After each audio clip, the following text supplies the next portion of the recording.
শুনেছিস সাদা, এই গ্রাম ও গ্রাম একেবারে ঢোল পিটানো হয়ে গেছে। টুনির বর টোনা বিয়ে করেছে। কি লজ্জার কথা! করবেই না কেন? টুনি তো এত অগোছালো, নিজের প্রতি কোনো যত্নই রাখে না, সারাক্ষণ শুধু কাজ কাজ করে।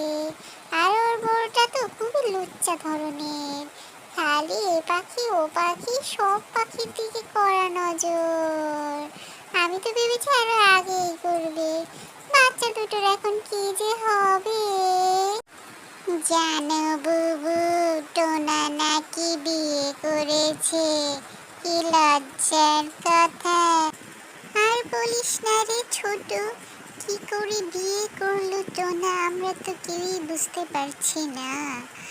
টোনা আসলে খুবই দুশ্চরিত্র একটা পাখি।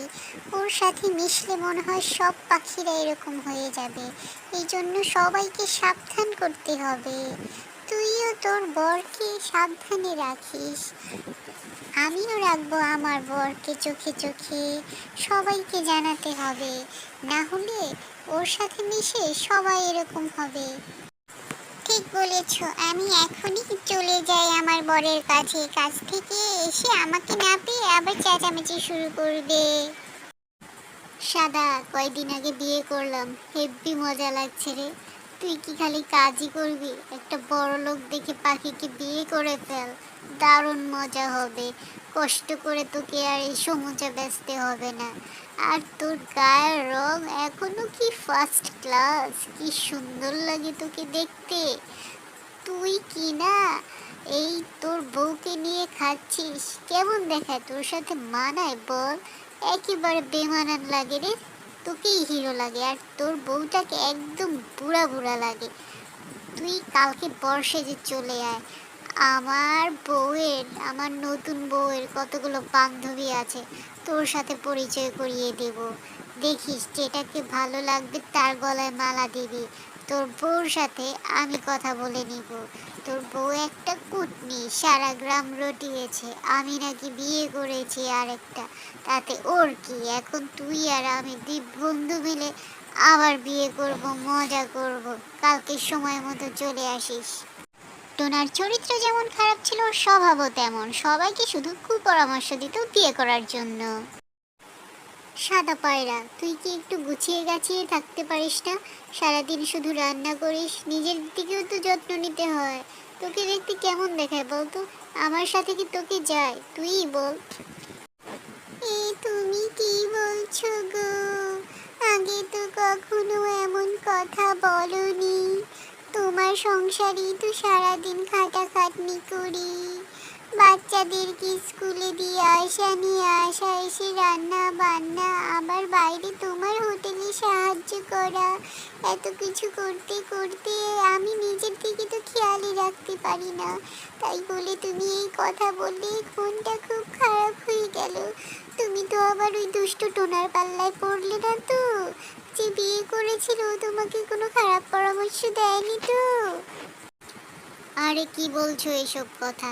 ওই দুশ্চরিত্র টোনার সাথে আমার কেন সম্পর্ক থাকবে? ওর মতো দুশ্চরিত্রকে আমি আমার বন্ধু হিসেবেই মানি না। তাও তোমার কথা বললাম আর কি। আচ্ছা ভাবো, আমিও যদি একটা বিয়ে করি তখন কেমন হবে বলো তো?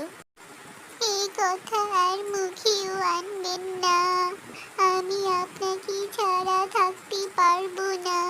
আমার ছোট ছোট ছানাগুলোর কি হবে আপনাকে ছাড়া? আমি আপনাকে ভীষণ ভালোবাসি। আপনি দয়া করে ওই দুষ্ট টোনার পাল্লায় পড়বেন না। ও তো টুনিকে কষ্ট দিয়েছে, আপনিও কি চান আমাকে কষ্ট দিতে?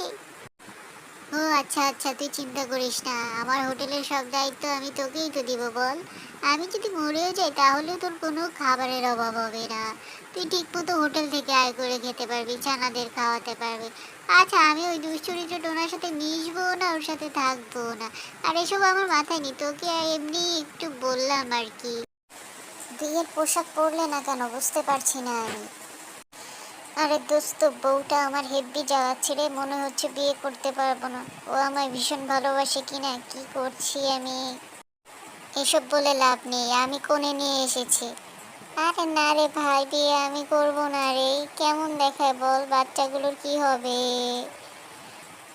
বিয়ে তোকে করতেই হবে যেভাবেই হোক।